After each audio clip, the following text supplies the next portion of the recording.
जितने भी स्टूडेंट इस वीडियो में आते जा रहे हैं, आज का सेशन आपके लिए बहुत इंपॉर्टेंट होने वाला है, क्योंकि आज के इस सेशन में लोग जानेंगे कि आपके चैप्टर जो 2022 का सिलेबस है वो क्या है, 1 मिनट के अंदर जानेंगे। फिर किस टाइप का पेपर आएगा वो जानेंगे। फिर आज के इस लाइव में हम लोग जानेंगे कि जो इस बार का पेपर आएगा उन सभी क्वेश्चन को हम लोग कैसे तैयार करेंगे, थ्योरी वाले प्रश्नों को कैसे तैयार करेंगे, न्यूमेरिकल के प्रश्नों को कैसे तैयार करेंगे, और सबसे इंपॉर्टेंट बात, लॉन्ग क्वेश्चन जो आपके 20 मार्क्स के आएंगे वो कहां से आएंगे और किस तरीके से आपको तैयार करना है। फिर एमसीक्यू क्वेश्चन को कैसे तैयार करना है, हाफ ईयरली एग्जाम की क्या प्रिपरेशन रहनी चाहिए, और फिर लास्ट में हम लोग आपसे एमसीक्यू क्वेश्चन पूछेंगे फर्स्ट सेकंड चैप्टर से, जो बहुत ही मजेदार क्वेश्चन होने वाले हैं और बहुत ही इंपॉर्टेंट है। पिछले वर्षों में सभी क्वेश्चन आ चुके हैं। तो जितने भी बच्चे इस सेशन में जुड़ते जा रहे हैं, सबसे पहले मुझे आप एक बार क्लियर कर दो कि आपको आवाज और स्क्रीन कैसी आ रही है। ठीक है, देखो इस बार जो क्लास 12 का सिलेबस है उसमें आपको कौन कौन से चैप्टर पढ़ने, एक नजर इस पे देख लेते हैं, और उस चैप्टर से कितने मार्क्स आने वाले ये भी देख लेते हैं। ठीक है, जो पहला चैप्टर आपका है ठोस अवस्था, इससे 5 मार्क्स से क्वेश्चन पूछे जाएंगे। सेकंड आपका चैप्टर है विलयन, उससे 7 मार्क्स से क्वेश्चन पूछे जाएंगे। ठीक है, ये जो 2022 का लेटेस्ट सिलेबस है उस हिसाब से मैं आपको बता रहा हूं जो यूपी बोर्ड ने जारी किया है। ठीक है, थर्ड चैप्टर आपका वैद्युत रसायन, फिर 5 मार्क्स का आएगा, और रासायनिक बलगतिक से भी 5 नंबर के। ठीक है, ये ऐसे 2 चैप्टर है जिससे आपको न्यूमेरिकल देखने को मिलेंगे। ठीक है, तो ये 2 चैप्टर से न्यूमेरिकल आएंगे, और न्यूमेरिकल कितने मार्क्स के आएंगे वो भी आगे मैं आपको बताऊंगा। ठीक है, फिर बात करते हैं पृष्ठ रसायन से, यह आपका 5 नंबर का आएगा। फिर बात करते हैं पी ब्लॉक के तत्व, ये भी 7 मार्क्स का आएगा। ठीक है, पूरे केमिस्ट्री से सबसे ज्यादा मार्क्स के इस बार पी ब्लॉक से तो हमेशा आ रहा है, लेकिन विलयन से भी 7 मार्क्स। फिर डी एंड एफ ब्लॉक के तत्व 4 मार्क्स के क्वेश्चन पूछे जाएंगे। उप सहसंयोजक यौगिक चैप्टर से आपके 6 मार्क्स के। फिर आपका यहां से शुरू हो जाता है ऑर्गेनिक केमिस्ट्री, जिसमें से हेलो एल्केन तथा हेलो एरियन से 5 मार्क्स के क्वेश्चन पूछे जाएंगे। एल्कोहल, फिनॉल तथा ईथर से 6 मार्क्स से क्वेश्चन पूछे जाएंगे। ठीक है, सॉरी 5 मार्क्स के। फिर एल्डिहाइड, कीटोन, कार्बोक्सिलिक अम्ल से 6 मार्क्स के। नाइट्रोजन युक्त कार्बनिक यौगिक से 4 मार्क्स के, और फिर जैव अणु से 6 मार्क्स के। ठीक है, इस बार आपको टोटल कितने चैप्टर पढ़ने हैं, 13 चैप्टर पढ़ने हैं, जिससे टोटल 70 मार्क्स आएंगे। ठीक है, इस बार सिर्फ आपको इतने ही चैप्टर पढ़ने हैं। ठीक है, आपके 3 चैप्टर हटाए गए हैं, तो ये चैप्टर हैं जो इस बार आपको पढ़ने हैं। अब सबसे इंपॉर्टेंट बात है कि इस बार का पेपर कैसे आएगा, किस टाइप का पेपर आएगा, एक नजर इस पे देख लेते हैं। ठीक है, इस बार देखो बहुविकल्पी क्वेश्चन, यह भी आपका सिलेबस जारी किया गया है। 20 नंबर का बहुविकल्पी क्वेश्चन अभी इसमें नहीं ऐड है। ठीक है, तो किस तरीके से जो भी सिलेबस आपका 2022 यूपी बोर्ड की वेबसाइट यूपीएमएसपी पर आया था उस पे से मैंने इसको लिया है। जो प्रश्न पत्र बनाने की योजना है, इसमें पहला सेक्शन आपका रहेगा बहुविकल्पी क्वेश्चन। 1 नंबर के 6 क्वेश्चन आएंगे 6 मार्क्स के। ठीक है, यानी आपसे 6 बहुविकल्पी क्वेश्चन पूछे जाएंगे, और बहुविकल्पी क्वेश्चन मतलब जिसमें आपके 4 ऑप्शन दिए रहेंगे। ठीक है, फिर बात करेंगे सेकंड जो रहेगा, यह रहेगा शॉर्ट टाइप क्वेश्चन, यानी एक लाइन में उसका जवाब देना रहेगा। ठीक है, ऐसे आपके टोटल सेकंड और थर्ड आएगा, जिसमें से 2-2 अंक के आपके 4 क्वेश्चन इसमें, और 4 क्वेश्चन यानी टोटल 8 मार्क्स के क्वेश्चन पूछे जाएंगे, यानी 16 मार्क्स के आपके वेरी शॉर्ट टाइप क्वेश्चन रहेंगे। ठीक है, फिर 3 अंक का जो क्वेश्चन रहेगा वह रहेगा 4। ठीक है, 12 मार्क्स के, और 4 मार्क्स के 4 क्वेश्चन रहेंगे, और 5 नंबर के 4 क्वेश्चन आएंगे 20 नंबर के। ठीक है, इस टाइप का आपका पूरा पेपर पैटर्न रहेगा, जो 17 मार्क्स का आपको बोर्ड एग्जाम में देखने को मिलेगा। इसमें प्रश्न संख्या 6 व 7 में अथवा वाले प्रश्न भी होंगे, 6 व 7, यानी ये जो 5-5 नंबर के क्वेश्चन आएंगे इसमें आपको 2 ऑप्शन मिलेंगे, ए व बी रहेगा, यानी या तो ए बी में जो भी आ रहा है उसको आप कर सकते हो। ठीक है, बाकी जितने भी ऊपर वाले क्वेश्चन रहेंगे उसमें अथवा का ऑप्शन नहीं रहेगा। फिर बात करेंगे कम से कम 8 अंक के आंकिक प्रश्न पूछे जाएंगे, यानी जो न्यूमेरिकल रहेगा कम से कम मतलब मिनिमम तो 8 मार्क्स से पूछे ही जाएंगे। आपको पता है कि यूपी बोर्ड में टोटल 7 सेट पेपर बनते हैं हर बार। ठीक है, यानी केमिस्ट्री का 7 सेट पेपर बनेगा, तो किसी सेट में ऐसा होता है कि न्यूमेरिकल 20 नंबर का आ जाता है, किसी में 25 नंबर का, और किसी में 8 से 10 नंबर का, लेकिन 8 नंबर का आएगा ये तो कंफर्म है। ठीक है, तो 1 सेकंड में चेक कर लेता हूं सब कुछ क्लियर है कि नहीं। ठीक है,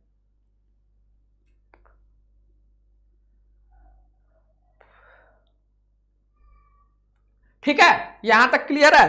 तो यानी 8 मार्क्स का आपका न्यूमेरिकल आपको देखने को मिलेगा। न्यूमेरिकल के लिए मैंने जो चैप्टर आपको बताएं वो आपको जरूर, मतलब उस चैप्टर के जितने भी एनसीईआरटी क्वेश्चन है, चैप्टर नंबर 3rd और 4th, ठीक है, उन सभी को आपको अच्छे से विद्युत रसायन और रासायनिक बलगतिक के जितने भी एनसीईआरटी क्वेश्चन है पिछले 3 साल से इस चैप्टर से जितने भी न्यूमेरिकल वाले क्वेश्चन है उन सभी को आपकी अपनी कॉपी में नोट डाउन करना है। ठीक है, अब बात करते हैं, देखो आपके पेपर में अति लघु, लघु उत्तरी, न्यूमेरिकल भी आएंगे। दीर्घ उत्तरी क्वेश्चन में कुछ 3-4 टाइप के क्वेश्चन है, इसी टाइप से आपसे पूछे जाते हैं। जैसे कैसे प्राप्त करोगे, एक क्वेश्चन इस टाइप का आपसे हर बार पूछा जाता है।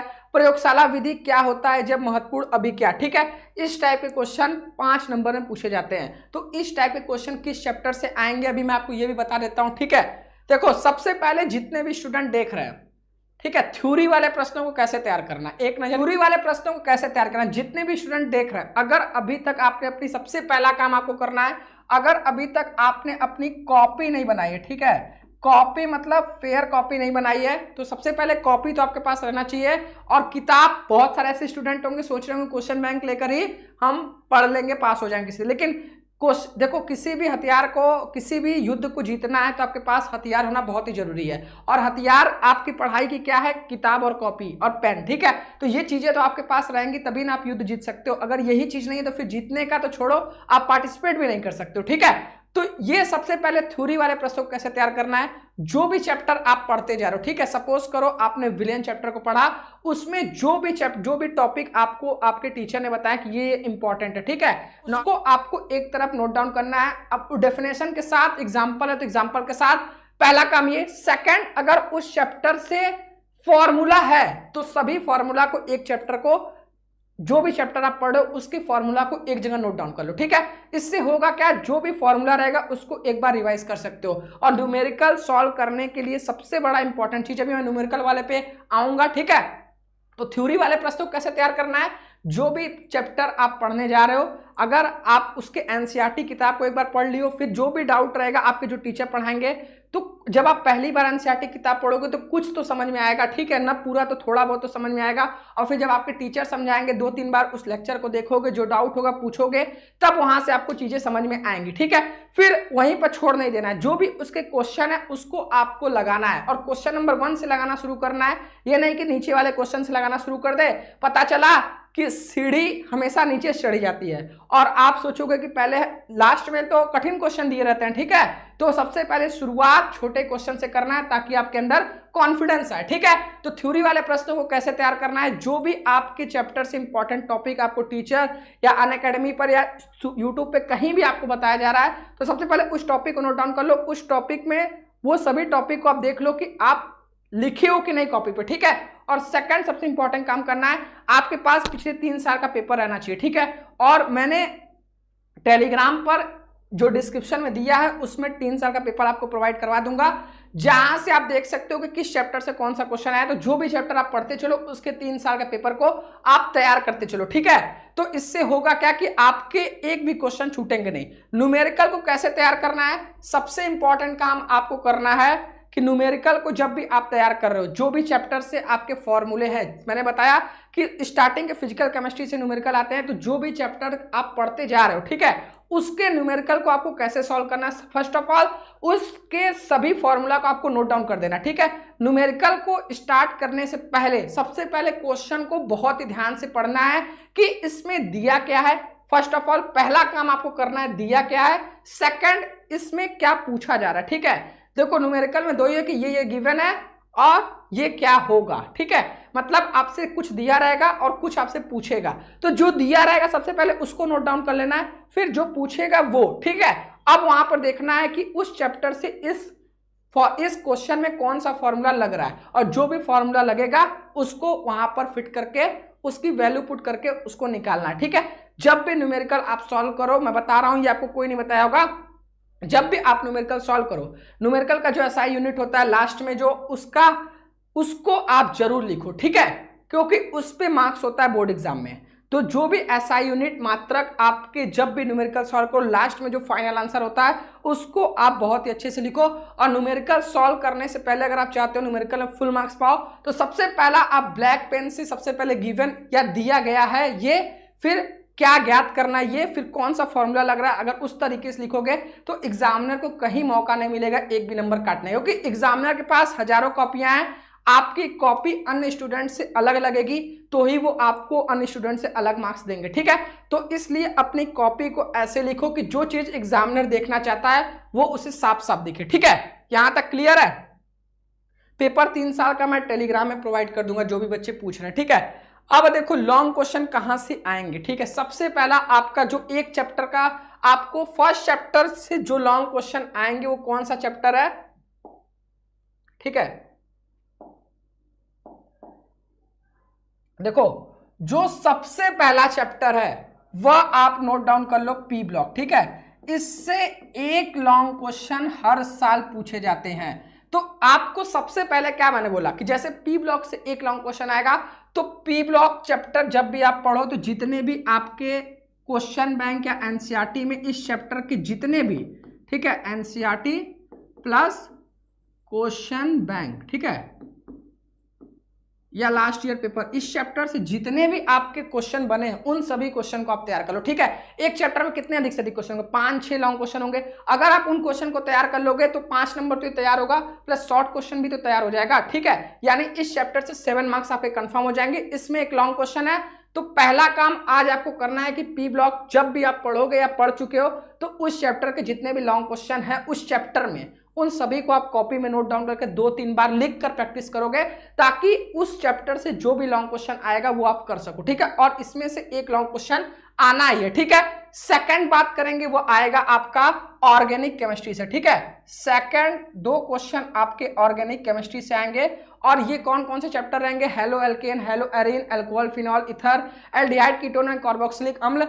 और ये 3-4 चैप्टर है जिससे आपको कैसे प्राप्त करोगे प्रयोगशाला विधि वाले क्वेश्चन, ये सभी इसमें से इंपॉर्टेंट महत्वपूर्ण अभी क्या आपके ऑर्गेनिक केमिस्ट्री से आएंगे, ठीक है। Important reaction. तो ऑर्गेनिक केमिस्ट्री जब भी आप पढ़ोगे जितने भी लॉन्ग क्वेश्चन है उनको आप तैयार करते चलोगे, ठीक है। अभी ऑर्गेनिक केमिस्ट्री आपकी शुरू हो चुकी है, आई होप आप ऐसा कर रहे होगे, ठीक है। थर्ड आपको लॉन्ग क्वेश्चन एक देखने को मिलेगा जैव अणु से, ठीक है। एक आपको कहां से देखने को मिलेगा, जैव अणु से। तो इस भी चैप्टर के जितने भी आपके लॉन्ग क्वेश्चन बनेंगे 4-5 हर चैप्टर से होंगे, उससे ज्यादा तो होंगे नहीं, तो वो आपको तैयार करना है, ठीक है। 3 काम मैंने आपको बताया कि कौन कौन chapter, P block, organic chemistry से और जैव अणु से, ठीक है। इसी में से आपको लॉन्ग क्वेश्चन देखने को मिलेंगे और किसी चैप्टर से लॉन्ग क्वेश्चन नहीं देखने को मिलेंगे। और आपका थर्ड और फोर्थ चैप्टर वैद्युत रसायन, रासायनिक बलगतिक, इससे आपको न्यूमेरिकल देखने को मिलेंगे। तो उन दोनों चैप्टर के जितने भी फॉर्मूला है वो आपकी कॉपी में नोट डाउन होना चाहिए, ठीक है। यहां तक समझ में आया? यहां तक कोई डाउट है? ये आपका हाफ ईयरली एग्जाम है, तो इस हाफ ईयरली एग्जाम के लिए आपको मैं 2-3 बात शेयर करना चाहता हूं। देखो जो भी चैप्टर आप पढ़ चुके हो, ठीक है, एक सेकंड रुक जाओ, ठीक है। देखो जो भी चैप्टर सबसे पहले जो भी चैप्टर आपने पढ़ चुका, ऐसा तो है नहीं कि आपने कुछ भी चैप्टर नहीं पढ़ा, ठीक है। हाफ ईयरली में मानो अगर आपके 13 चैप्टर हैं इस बार बोर्ड एग्जाम में, ठीक है, तो अगर मैं मानता हूं कि आपके 6 चैप्टर आ रहे हैं, ठीक है, तो ये भी मान के मैं चलता हूं कि अभी सभी जगह, ठीक है, 3 से 4 चैप्टर तो आपके करा दिए गए होंगे। तो इन 3-4 चैप्टर के जितने भी आप कर चुके हो, ठीक है, पढ़ चुके हो, इनके आप संडे रिवीजन करते रहो, ठीक है। सेकंड आप काम क्या करो कि इन चैप्टर से, जैसे फर्स्ट बुक से आपका आएगा, ठीक है, तो उस चैप्टर से मैंने बताया पी ब्लॉक से एक लॉन्ग क्वेश्चन आएगा। तो लॉन्ग क्वेश्चन के लिए लॉन्ग क्वेश्चन हाफ ईयरली का आपको हो सकता है ठोस अवस्था, विलयन, वैद्युत रसायन, क्योंकि 6 चैप्टर से 70 मार्क्स का पेपर बनाना है एग्जामिनर को, तो हो सकता है इन चैप्टर से भी आपके लॉन्ग क्वेश्चन देखने को मिले। लेकिन बोर्ड एग्जाम में ऐसा नहीं होगा। बोर्ड एग्जाम में जो चैप्टर में मैंने बताया उसी में से आपको देखने को मिलेगा, ठीक है। तो हाफ ईयरली में हो सकता है इन चैप्टर से देखने को मिले, तो आपको घबराने की जरूरत नहीं है। तो इसके लिए जो भी चैप्टर आपने पढ़ रखा है उसको आप रिवीजन करते चलो, लॉन्ग क्वेश्चन की प्रैक्टिस करो, लिख कर कोशिश करो। थर्ड वैद्युत रसायन, रासायनिक बलगतिक से जितने भी फॉर्मूले उनको एक जगह नोट डाउन कर लो ताकि अगर उससे न्यूमेरिकल आए तो आप कर सको, ठीक है। फोर्थ काम आप क्या करो, जो भी 3 साल का पेपर मैंने टेलीग्राम में आपको प्रोवाइड किया है, जैसे ही क्लास खत्म होगी मैं आपको अपडेट करवा दूंगा, ठीक है। तो उसके लिए आपको क्या करना है, ठीक है, सब कुछ क्लियर है, बहुत अच्छी बात है। देखो टेलीग्राम में मैं आपको पेपर प्रोवाइड कर दूंगा, जो भी चैप्टर आप पढ़ चुके हो, ठीक है, उसके चैप्टर के क्वेश्चन को आप देखो क्या आप हल कर पा रहे हो। अगर हल कर पा रहे हो तो बहुत अच्छी बात है, अगर नहीं हल कर पा रहे हो तो फिर से रिवीजन करो और उसको हल करो, ठीक है। जितने भी स्टूडेंट देख रहे हैं आई होप आपको समझ में आया होगा कुछ पॉइंट। अब हम लोग आते हैं टेस्ट पे। लो पहला क्वेश्चन आपके स्क्रीन पर है, ठोस पदार्थों के संदर्भ में निम्न में से कौन सा कथन सत्य है। ठीक है, आपको बताना है कि ठोस पदार्थों के संदर्भ में निम्न में से कौन सा कथन सत्य है। ठोसों का आकार निश्चित होता है, ठोसों का आयतन निश्चित होता है, ठोसों का आकार व आयतन दोनों निश्चित होता है, या इनमें से कोई नहीं। पहले क्वेश्चन का जिसको भी जवाब आ रहा है 1 का ए, 1 का बी, 1 का सी, 1 का डी टाइप करके आप नोट डाउन करो। ठीक है सर, अभी तक हमने कुछ भी नहीं पढ़ा, कैसे तैयारी करें मैं बताऊंगा सहमा खान, ये वीडियो आने वाली है। ठीक है, सबसे पहले यहां पर आपसे क्वेश्चन पूछ रहा है ठोस पदार्थों के संदर्भ में निम्न में से कौन सा कथन सत्य है। ठीक है, ठोस का आकार निश्चित होता है, सिर्फ आकार ही निश्चित होता है, या फिर आयतन सिर्फ निश्चित होता है। ठोसों का आकार व आयतन दोनों निश्चित होता है। ठीक है, अब जैसे आपको मैं एक एग्जांपल के तहत समझाता हूं। जैसे ये पेन है, ठीक है, अगर आप इसे 1 साल बाद देखोगे तो भी ये ऐसा ही रहेगा। ठीक है, यानी इसका आकार तो चेंज नहीं होगा। पहला बात क्लियर है, ऐसा तो है नहीं कि ये अभी ऐसा है कुछ दिन बाद ऐसे टूट के ऐसे हो जाए, ऐसा नहीं होगा। ठीक है, तो यहां तक एक क्लियर, यहां का एग्जांपल सी कि ठोसों का आकार चेंज नहीं होगा, चाहे आज देखो चाहे 1 साल बाद देखो। कोई भी चेयर आप देखते हो तो वो जैसा आज रहता है, अगर आप स्कूल जाते हो जो टेबल पे आप बैठते हो जैसा वो रहता है, आप गर्मी की छुट्टी के बाद भी जाते हो तो वैसा ही रहता है। ठीक है, तो यहां तक क्लियर कि ठोसों का आकार नहीं चेंज होता है। ठीक है, तो आकार निश्चित होता है, तो ठोसों का आकार निश्चित होता है, आयतन निश्चित होता है, और थर्ड ऑप्शन है ठोसों का आकार व आयतन दोनों निश्चित होता है। ठीक है, तो इसका करेक्ट जवाब कौन सा हो जाएगा बताओ? पहला का सी, बहुत सही। ठीक है, अब बात करते हैं सेकंड क्वेश्चन है, गैस के संदर्भ में निम्न में से कौन सा कथन सत्य है। आपको बताना है गैस का आकार निश्चित होता है, गैस का आयतन निश्चित होता है, गैस का आकार व आयतन दोनों अनिश्चित होता है। ठीक है, यह ऑप्शन थोड़ा मिस्टेक हो गया है, यहां पर आप सब लिख लो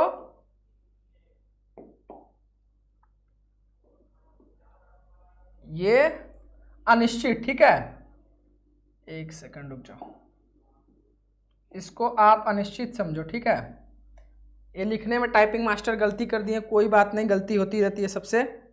ठीक है, 2 का क्या होगा, गैस सपोज करो किसी भी डिब्बी में, ठीक है, किसी भी डिब्बे में छोटा सा डिब्बी है सपोज करो, उसमें अगर हम गैस की बात हो रही है तो अगर हम अगरबत्ती के धुएं को, ठीक है, अगरबत्ती के धुएं को उसमें पैक कर देते हैं डब्बे में। ठीक है, अब अगर हम उसको खोल देते हैं तो धुआं पूरे रूम में फैल जाएगा। ठीक है, पूरे रूम में वो फैल जाएगा, तो उसका आकार तो चेंज हो जाएगा, तो यानी आकार अनिश्चित होता है और आयतन भी उसका अनिश्चित होता है। ठीक है, धुएं का ना तो कोई आकार होगा ना ही आयतन होगा, तो बात हो रही है गैस की, तो इसका करेक्ट जवाब हो जाएगा गैस का आकार व आयतन दोनों अनिश्चित होता है। क्लियर है यहां तक? ये 2 क्वेश्चन क्लियर है सर?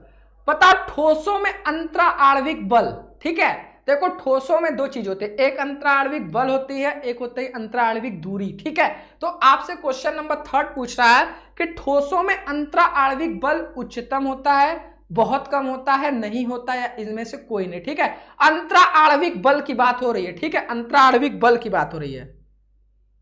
बताओ ठोसों में कणों के बीच में जो अंतरा आणविक बल होता है, ठीक है, बहुत ही ज्यादा होता है, तभी ये एक दूसरे से चिपके होते हैं। ठीक है, जो ठोस होते हैं उसमें उनके कणों के बीच में जो अंतरा आणविक बल होता है वो बहुत ही ज्यादा होता है। तो ऑप्शन यहां पर 4 आपको दे रहा है कि उच्चतम होता है, बहुत कम होता है, नहीं होता है, इनमें से कोई नहीं। ठीक है, तो जैसा आप सभी कमेंट कर रहे हो कि उच्चतम होता है, यानी थर्ड ए। ठीक है, मैंने आपको बताया कि ठोसों में जो उनके कण होते हैं उनके बीच में जो अंतरा आणविक बल होता है वो बहुत ही ज्यादा, तो इसीलिए आपस में एक दूसरे कण एकदम सटे होते हैं। ठीक है, तो बल बहुत ज्यादा होता है, इसकी वजह से एक दूसरे के पास बहुत ही ऐसे ही मतलब सटे रहते हैं जो एक दूसरे से कण होते हैं। ठीक है, तो उच्चतम होता है तभी एक दूसरे से कण इतने पास में, कौन से बल की वजह से? अंतरा आणविक बल वजह से। ठीक है, तो ठोसों में अंतरा आणविक बल उच्चतम होता है। बात करेंगे अंतरा आणविक दूरी। ठीक है, अंतरा आणविक दूरी, देखो ध्यान से देखना,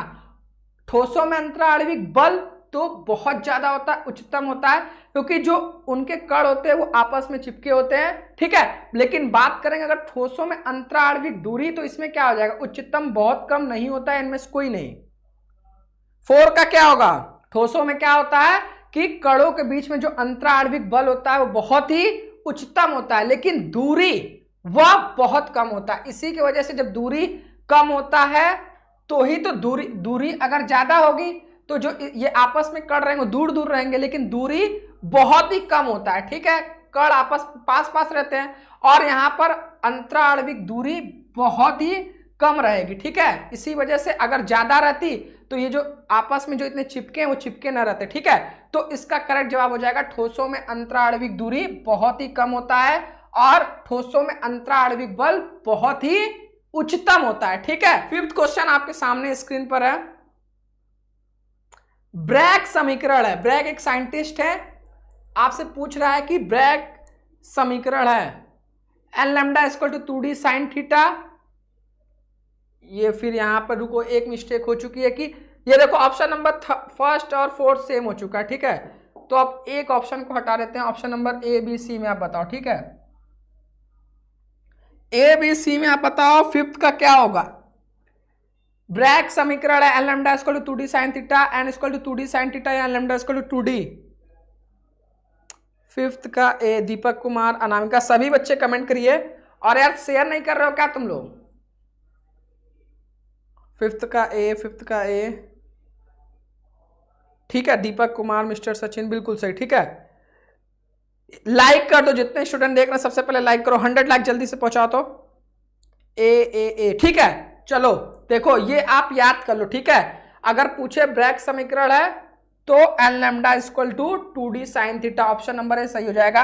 N lambda equal to 2d sine theta. ठीक है, यहां पर क्वेश्चन नंबर 6 आपके स्क्रीन पर जो है यह है, एक सेकंड। ठीक है, क्वेश्चन नंबर 6 जो आपके स्क्रीन पर है, अति चालकता प्रक्रम की खोज किसने की थी? आइंस्टीन, सोडी, हुंड, कैमरलिंग, ओस। 4 ऑप्शन आपको दिया गया है। क्वेश्चन नंबर 6 का आप कमेंट करो तो। प्रियंका वर्मा, निशांत, पूजा मौर्य। ठीक है, अति चालकता प्रक्रम की खोज किसने की थी? कैमरलिंग, ओस ने। ठीक है, तो इसका करेक्ट जवाब हो जाएगा ऑप्शन नंबर डी। क्लियर है? अब बात करते हैं क्वेश्चन नंबर 7। विलयन होता है समांगी मिश्रण, विषमांगी मिश्रण, संगत मिश्रण, असंगत मिश्रण। ठीक है, विलयन होता है 2 या 2 से अधिक पदार्थों के समांगी मिश्रण को ही विलयन कहते हैं। ठीक है, 2 या 2 से अधिक पदार्थों के समांगी मिश्रण को ही विलयन कहते हैं। तो यहां पर आपसे पूछा विलयन होता है समांगी मिश्रण, विषमांगी मिश्रण, संगत मिश्रण, असंगत मिश्रण। तो 2 या 2 से अधिक पदार्थों के समांगी मिश्रण को विलयन कहते हैं, तो ऑप्शन नंबर ए इसका करेक्ट हो जाएगा। ठीक है, विलयन होता है समांगी मिश्रण। विलयन के मुख्य घटक कहलाते हैं केवल विलय, केवल विलायक, विलय एवं विलायक, या इनमें से कोई नहीं। ऑप्शन नंबर 8 जिनको भी आ रहा है कमेंट में बताइए। तो 8 ऐसे लिखिए, ए बी सी मत लिखिए। ए बी सी आप लिखोगे मुझे लगेगा 7 का जवाब दे रहे हो, 6 का जवाब दे रहे हो। तो क्वेश्चन नंबर 8 ए, 8 बी, सी, 8 डी ऐसे लिखो। ठीक है, विलयन के मुख्य घटक कहलाते हैं विलय एवं विलायक। ठीक है, ऑप्शन नंबर सी इसका सही होगा। बात करते हैं नेक्स्ट क्वेश्चन की। नेक्स्ट क्वेश्चन आपके स्क्रीन पर है, विलयन का वह घटक जिसकी मात्रा कम होती है क्या कहलाती है? क्या कहलाता है? विलयन का वह घटक जिसकी मात्रा कम होती है। जिसकी मात्रा कम होती है, यहां पर देखो टाइपिंग वाले भैया जो आशीष सर हैं आपके, वो देखो यहां पर ऑप्शन ही गलत दे दिए। बताओ, अब यहां पर ऑप्शन ही गलत दे दिए। चलो मैं आपको 4 ऑप्शन देता हूं। ठीक है, देखो आपसे क्वेश्चन पूछ रहा है कि विलयन का वह घटक जिसकी मात्रा कम होती है क्या कहलाती है। ठीक है, तो आपको मैं देता हूं विलायक, विलय। ठीक है, विलयन का घटक जिसकी मात्रा कम होती है क्या कहलाती है। तो एक ऑप्शन ले लो विलायक, फिर विलय, फिर विलयन, या ये सभी। ठीक है, एक ऑप्शन ले लो विलय, विलायक, दोनों में से आप बताओ, यही 2 में से बताओ विलय और विलायक में से कौन सा सही होगा। विलयन का वह घटक जिसकी मात्रा कम होती है। सबसे मात्रा कम किसकी होती है, विलय की या विलायक की? पूजा मोहर, बिल्कुल सही। ठीक है, बिल्कुल सही, विलय। ठीक है, किसकी मात्रा कम होती है? विलय की। ठीक है, इस क्वेश्चन आपके स्क्रीन पर है, राउल्ट का नियम संबंधित है। जल्दी जल्दी आप सभी क्वेश्चन का जवाब दो ताकि मैं एक बार रिवाइज भी करवा सकूं। ठीक है, राउल्ट का नियम संबंधित है, किससे संबंधित है राउल्ट का नियम? क्वथनांक से, हिमांक से, वाष्प दाब से, परासरण दाब से। राउल्ट का नियम किससे संबंधित है? क्वेश्चन नंबर 11 का बताओ। और जो भी बच्चे कमेंट नहीं कर पा रहे हैं, ठीक है, आप सब्सक्राइब करो चैनल को, कमेंट का ऑप्शन आ जाएगा। जो सब्सक्राइब नहीं करेंगे वही कमेंट नहीं कर पाएंगे। ठीक है, राउल्ट का नियम संबंधित है क्वथनांक से, हिमांक से, वाष्प दाब से, परासरण दाब से। 11 का सी। प्रियंका, किशन, तनु, डिम्पल, प्रियंका वर्मा, किशन शर्मा, दीपक, अमन, किशन, सही है। ठीक है, 11 का सी प्रियंका। इतने बार मैंने आपको करवा दिया। राहुल का नियम किससे संबंधित है? वाष्पताप से। क्लियर है? बात करते हैं नेक्स्ट क्वेश्चन। साटकी दोष के कारण ठोस का घनत्व बढ़ जाता है, घट जाता है, शून्य हो जाता है, इनमें से कोई नहीं। साटकी दोष बताओ। ये तो क्वेश्चन आपको बताया गया है बहुत बार। साटकी दोष के कारण ठोस का घनत्व बढ़ जाता है, घट जाता है, शून्य हो जाता है, इनमें से कोई नहीं। अच्छा ये बताओ कैसे ए होगा? साटकी दोष पूछ रहा है। ठीक है, साटकी दोष के कारण ठोस का घनत्व क्या होता है? साटकी दोष किसे कब होता है? जब क्रिस्टल जालक से equal number of cation and anion crystal जालक से बाहर निकल जाते हैं, अनुपस्थित हो जाते हैं। ठीक है, जब वो बाहर निकल जाएंगे, अनुपस्थित हो जाएंगे, तो क्या हो जाएगा? घट जाते हैं। तो घट ही न जाएगा ठोस का घनत्व जब किसी भी क्रिस्टल जालक से equal number of cation and anion crystal जालक से बाहर हो जाते हैं या फिर अनुपस्थित हो जाते हैं। ठीक है, तो जब अनुपस्थित हो जाएंगे तो घट जाएंगे, बढ़ने का कोई सवाल ही नहीं है। तो साटकी दोष के कारण ठोस का घनत्व तो क्या होगा? घट जाता है। ठीक है, ऑप्शन नंबर बी सही हो जाएगा। क्लियर है? साटकी दोष क्लियर है? जब equal number of cation and anion crystal जालक से बाहर हो जाते हैं, अनुपस्थित हो जाते हैं, तो कौन सा दोष होता है? साटकी दोष। अब जब बाहर ही हो जाएंगे तो वो घट ही ना जाएगा, तो ऑप्शन नंबर बी सही हो जाएगा। साटकी दोष के कारण ठोस का घनत्व घट जाता है। क्लियर है? बहुत सही। एक क्रिस्टल में कितने प्रकार के क्रिस्टल जालक संभव है? 23, 7, 12, 14। 13 का बताओ। प्रियंका वर्मा ने सबसे पहले जवाब दिया, दीपक भी सही जवाब। ठीक है, 13 का हमारा भी नेम लीजिए, सलामुद्दीन अंसारी। ले लिया आपका नाम बेटा। ठीक है, महेश गुज्जर। ठीक है, चिंटू स्टडी सेंटर। ठीक है, एक क्रिस्टल में कितने प्रकार के क्रिस्टल जालक संभव है? 14। C6H6 कैसा पदार्थ है? बेंजीन कैसा पदार्थ है? अनुचुंबकी, लौचुंबकी, प्रतिचुंबकी, इनमें से कोई नहीं। C6H6 किसे कहते हैं? बेंजीन से, बेंजीन को। तो इसका सही जवाब क्या हो जाएगा? 14 का C6H6। 13 का डी होगा बेटा। 14 का क्या होगा? C6H6 कैसा पदार्थ है? सबसे पहले दीपक कुमार ने जवाब दिया, फिर डिंपल, फिर प्रियंका, फिर पूजा, और ये सभी सही जवाब दिए, इसलिए बहुत अच्छा लग रहा है टेस्ट लेने में। ठीक है, क्योंकि आप सही जवाब दे रहे हो। गलत जवाब देते तो मजा नहीं आता। C6H6 कैसा पदार्थ है? बेंजीन, प्रतिचुंबकी। ठीक है, बात करेंगे नेक्स्ट क्वेश्चन की। ट्रांजिस्टर सेलों के निर्माण में प्रयुक्त होने वाला तत्व है। ट्रांजिस्टर सेतों के निर्माण में प्रयुक्त होने वाला, भाई कितना टाइपिंग मिस्टेक होगा। ठीक है, एल्युमिनियम, सिलिकॉन। 4 ऑप्शन आपको दिए हैं, बताओ 15 का। ट्रांजिस्टर सेलों के निर्माण में प्रयुक्त होने वाला तत्व कौन है?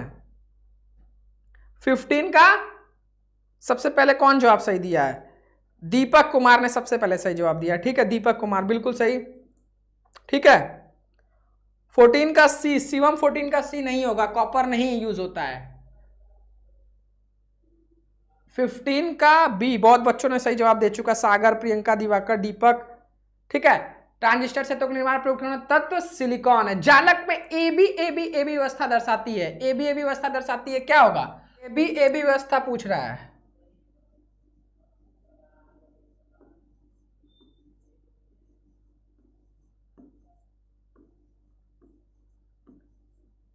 सपोज करो ये जो लेयर है ए है, ये बी है, फिर यहाँ पर ए हो जाएगा, ये पैटर्न। ठीक है, इसका पैटर्न इस तरीके ए बी।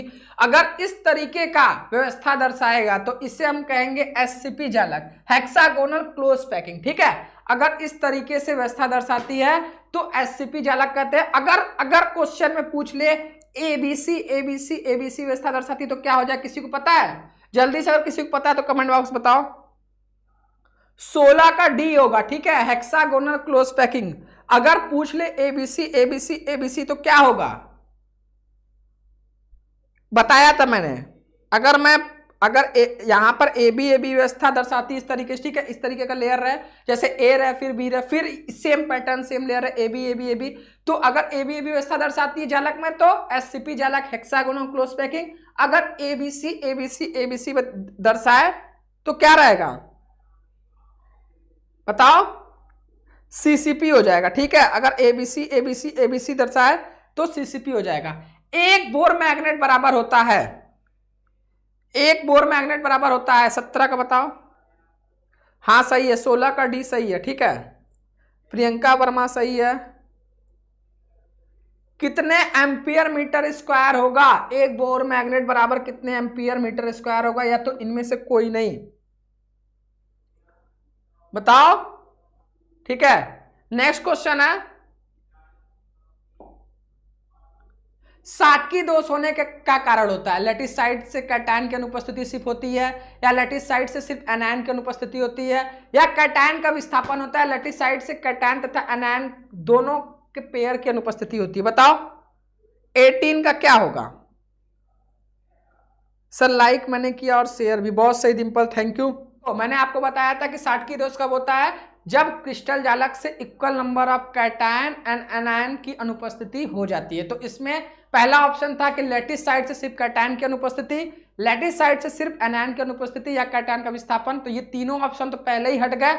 तो करेक्ट जवाब हो जाएगा कि साटकी दोष होने का कारण क्या होता है कि जब लैटिस साइड के कैटायन तथा एनायन के पेयर की अनुपस्थिति हो जाती है। ठीक है, क्लियर है? बात करते हैं नेक्स्ट क्वेश्चन की।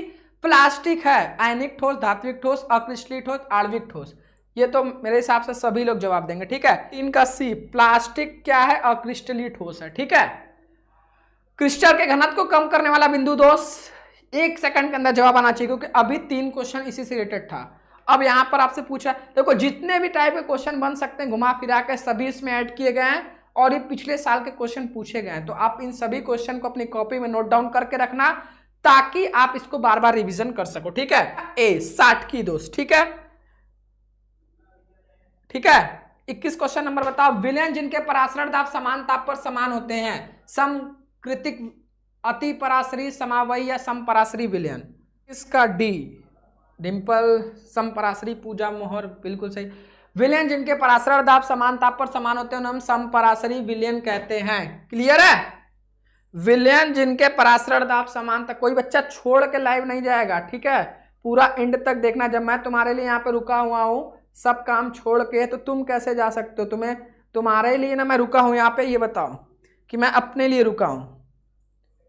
21 का डी। ठीक है, समपरासरी विलयन और विशिष्ट चालकता की इकाई, ये सभी बच्चे कमेंट बॉक्स में बताएंगे। ठीक है, विशिष्ट चालकता की इकाई 4 ऑप्शन मैंने दिए, इसका जवाब आप कमेंट बॉक्स में बताओगे। ठीक है, जल्दी जल्दी एक बार इसका मैं रिवाइज करवा देता हूं। आप सभी जो बच्चे नए हैं जल्दी जल्दी देख लेना। ठीक है, ठोस पदार्थों के संदर्भ में निम्न से कौन सा कथन सत्य है कि ठोसों का आकार व आयतन दोनों निश्चित होता है? ऑप्शन नंबर सी सही है। गैस के संदर्भ में निम्न से कौन सा कथन सत्य है? तो गैस का आकार व आयतन दोनों अनिश्चित होता है। यहाँ पर निश्चित अनिश्चित होता है।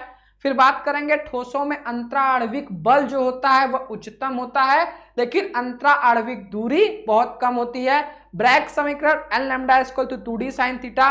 अति चालकता प्रक्रम की खोज किसने की थी? कैमरलिंग ओस ने। विलयन होता है 2